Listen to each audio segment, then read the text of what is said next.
We'll start with some basic questions. The sky is... In a world where it feels like nothing is as it seems. Blue. It's blue, of course. Oh, the sky's blue. The sky's blue. 1 + 1 is... 2. 2. 2.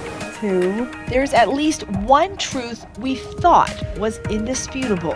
And the Earth is... Flat. Flat. The Earth is flat. My reality, my senses tell me that the Earth is flat and stationary. Or so I thought. But for the people attending the first Flat Earth International Conference here in Cary, North Carolina, their Earth, indisputably, is not round. Everybody here can agree on absolutely one thing, which is it is not a globe.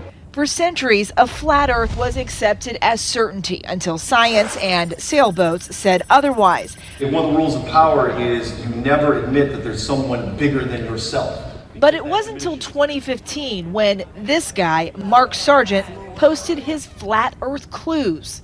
Part of a series of clues that can help you get your head around both the design of the flat Earth system we live in. You're kind of the father of this movement. Boy, how would you? Don't do that. You're the one who sort of started it all. I did not invent flat Earth. All I did was walk up to a door, point at it, say, you know what? I think there's some really interesting things on the other side of this, and check it out for yourself. If flat Earth is a university, FEA, then I would be the freshman recruiter. People have traveled from around, actually, Mark would say, across the flat world to attend. The first rule of Flat Club is you don't talk about Flat Club. Until now. I have a poem about that. It's right here. Amy Nicholson wrote a book of poetry about her flat Earth journey. A few months flat and 7 months to rally. Kim Gurley came to the conference from Houston. I haven't really come out all the way yet. I'm still a little in the closet. The North Pole's in the middle.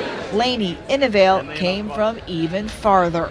I mixed with quite a lot of flat earthers in New Zealand. You know Flat Earthers, I guarantee it. But you don't know who they are because they're afraid of talking about it. 1, 2, 3! We're not crazy! Like many modern movements, this one has grown in large part out of the internet, with rappers like Odd TV evangelizing to hundreds of thousands of subscribers. No more living on a cartoon ball. And YouTube channels like Globebusters, encouraging skepticism about what you've been taught. For the serious students here at the conference, And this has got to a point now where it's becoming real. it all comes down to proof. When it comes to science, there's things you can test right now, right? Fire burns, water's wet, drop something, falls to the ground, that appears to be gravity. Those are things you can test, right? But the curving horizon, the sloping sea level, the spin of the Earth, unless you can see these phenomena with your own eyes, they may not be true. A lot of people are going, this is crazy, right? But think about this. For the last 20, 25 generations, this is what we've told people. Unlike what we've been told in school, some flat earthers imagine the Earth looks like a snow globe, round but not sphere. The North Pole is at the center of most flat Earth maps, with the ice of Antarctica holding everything in. So are you certain this is what the Earth looks like? Pretty sure. Almost. I mean, there are some details to be worked out, sure, but the basic concept is sound. Absolutely sound. And one thing, again, we absolutely know for a fact, this ain't it. So those iconic blue marble images seen from space, flat earthers denounce them as fakes. You start seeing words like composite or animation or something that tells you this is not an actual photograph of the Earth. Yes, question. So if you think you have questions, Feel free to line up and ask them while I'm reading the opening statement. the flat earthers have many, many more. This is what returns to Earth. Which is why I thought someone who's actually seen the Earth from space might have some answers. 1 + 1 is? 2, What color is the sky? blue, And the Earth is? round, just like it is here, this model of it. Professor Mike Massimino spent more than 20 days in space and worked on the Hubble telescope. So when you looked at the planet, what did it look like? It looks round, folks. It is round. My eyewitness account, and I looked at it as much as I could. It is round. Okay, we're in the final countdown. How you doing over there? He's played himself on the Big Bang Theory, but some flat earthers actually believe astronauts are just actors, part of a huge conspiracy going back to those very first steps on the moon. It's one small step for man, one giant leap for mankind. You don't believe that they've gone to space? No, not at all. The rockets go up, sure. There's nobody in them. I hope you're ready to listen fast because I'm ready to speak fast.